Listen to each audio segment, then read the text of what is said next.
Okey, bismillahirrahmanirrahim. Assalamualaikum warahmatullahi wabarakatuh. Video kali ini saya nak ceritakan macam mana kita nak gunakan indikator yang saya dah bagi dekat dalam kita punya mapping blok harga tu lah.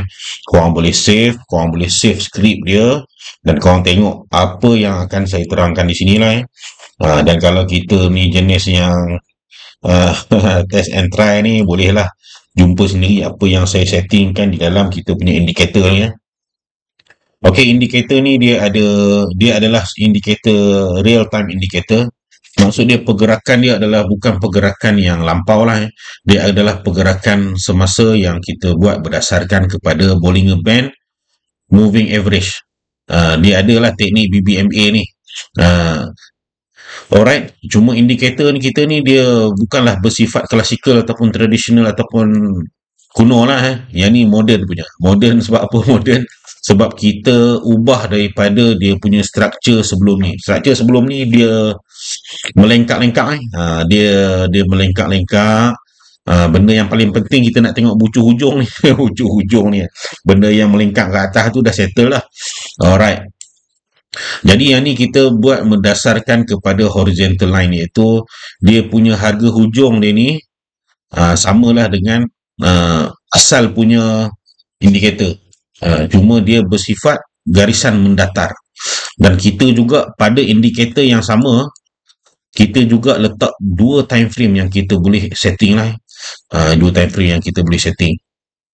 Okey, sebab tu nama dia MTF, multi time frame. Maksud dia bila kita menggunakan chart 1 minit, oleh kerana saya kata ada dua MTF yang kita boleh adjust, kita ada option sama ada kita nak guna BB Bollinger Band tu berdasarkan kepada current time frame lah. Current time frame ni maksud dia kalau kita buka chart time frame 1 minit, dia akan pakai yang current time frame, ataupun kita nak guna ni daripada time frame yang lain. Daripada time frame yang lain lah, iaitu 5 minit ke 3 minit ke, berdasarkan kepada crossing time frame. Walaupun kita menggunakan time frame 1 minit untuk kita melihat action price untuk nak buat entry, tapi kita menggunakan daripada mapping yang datangnya daripada time frame yang lebih besar daripada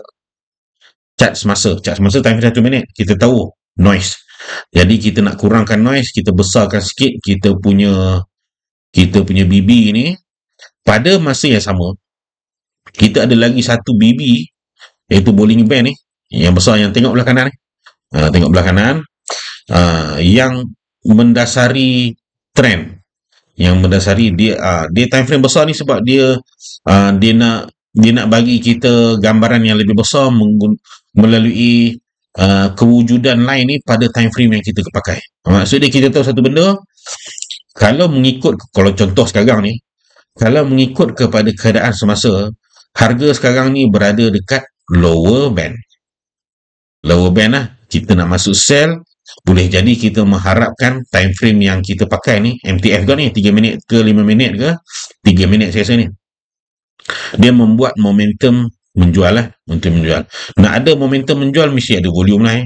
Dan dalam kita punya setting ni juga ada setting untuk mengesan kehadiran volume lah. Mengesan kehadiran volume. Jadi kita nak jalankan dulu, sambil-sambil tu saya cerita sikit lah setting-setting apa yang ada di dalam ni.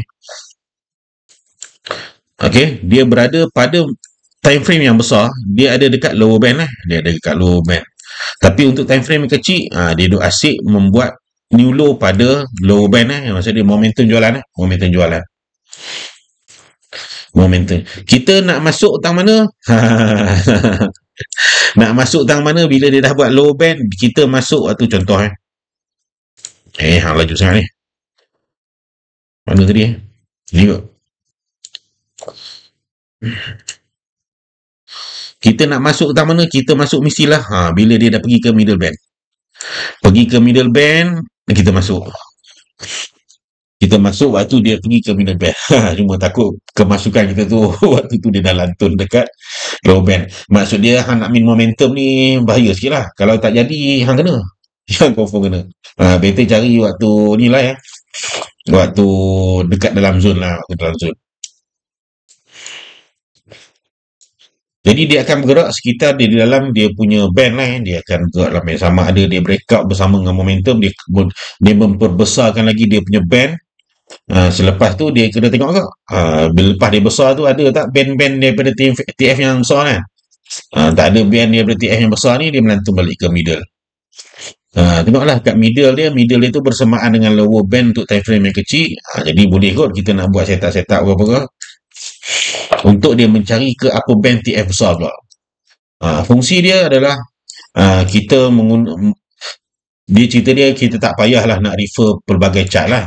Sebab kita dah sediakan dalam satu chart ni kita dah tahu dah okey TF15 punya BB kat mana. Contohlah ataupun kalau kita menggunakan bukan TF15, kita menggunakan TF30 ataupun TF 1 hours ataupun TF 5 minit. Guna pakailah. Contoh yang kita guna setting untuk TF kecil kita ni, TF yang kecil lah, bukan TF semasa ni. Kita menggunakan setting daripada TF 3 minit. TF 3 minit. TF 3 minit yang berada di dalam TF 15 minit. Di dalam satu chart. Jadi senang tak senang? Memanglah senang. Memang senang. Dan kita punya yang ni pula, kedudukan BB ni kita boleh ubah lah. Kita boleh ubah di dalam indikator ni lah. Sama ada kita nak ubah contoh kita nak tengok MTF BB line time frame 15 minit ni yang ni. Kita nak bagi dia besar sepenuh-penuh chart pun boleh. Pilih both. Dia akan duduk seluruh lah dia. Seluruh daripada kiri ke kanan penuh lah. Ataupun kita nak suruh dia duduk dekat kiri saja pun boleh. Kemudian BB yang kita guna untuk trade ni, contoh yang kita guna 3 minit ni, kita nak suruh dia duduk kat kanan saja pun boleh. Ikut kita lah. Sebab saya rasa kalau tempat yang kita trade ni kita pakai belah kiri. Untuk time frame yang lebih besar ni kita pakai belah kanan. Jangan pakai sama-sama, nanti hang pening ni. Jadi kita tahu ini besar punya TF ni, BB besar punya, yang ni BB kecil, BB besar, BB kecil. Dan bila harga berada pada momentum, contoh dia tengah momentum buy ke apa ke, line middle band ni dia akan bertukar lah. Jadi saya tak pastilah dia sama ke tak. Sepatutnya dia akan hampir sama ataupun tepat-tepat. Kalau kita tengok daripada upper band ke middle band 25, lower band ke middle 25, sama ni. Sama senang kira. Sama senang kira kan. Okey, faham? Penggunaan BBMA horizontal line MTF. Ialah bos. Ini adalah BBMA model BBMA model. Kita tukar-tukar lah sikit. Berdasarkan kepada BBMA klasikal juga tu. Harga pergi dekat apa band TF kecil Ini berapa bulan ni? Ni Khamis.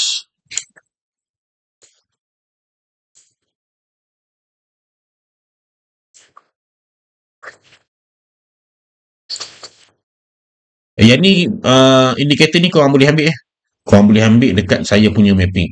Dekat saya mapping yang saya share. Sama ada korang ambil, korang save dalam korang punya layout ataupun korang ambil dia punya script terus. Sebab saya tidak hide dia punya script tu. Boleh guna pakai.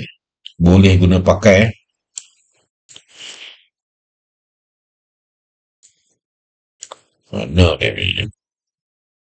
Semalam tak best. Semalam segway. Semalam profit nampak sikit dia kata. Sebab kita tahu ciri-ciri segway, kita tahu ciri-ciri segway, saya tak buy ada, saya tak sell ada. Ciri-ciri dia tu dia tak ada ni. Bila ada saya tak buy dan juga saya tak sell, kita faham satu benda. Tiada volume dominan. Bila tiada volume dominan, harga akan bergerak secara tidak besar lah. Harga tidak bergerak besar lah. Alright, sekian dulu. untuk saya ceritakan berkaitan dengan BBMA horizontal line, setting-setting yang ada dalam dia. Jadi korang bolehlah test di dalam korang punya nilai. Maksud dia buat bar replay ke. Cuma kena tahu satu benda. FCPO dia respect untuk time frame besar, time frame seberapa besar. Kita jenis scalping intraday boleh kena pakai TF apa. Dia bukan tetap dia tak ada tetap, dia subjektif juga. Dia subjektif juga. Jadi buat masa sekarang ni yang saya pakai ni 3 minit 15 minit. 3.15. Kadang-kadang kalau nak laju sikit, bukan kalau nak laju, kalau nak noise, kalau nak melayan noise lah. Kalau aku nak melayan noise, kita tengoklah. Kita nak guna time frame kecil ke, tapi sandaran kita masih kepada time frame 15 minit. Beres. Assalamualaikum warahmatullahi wabarakatuh. Bye.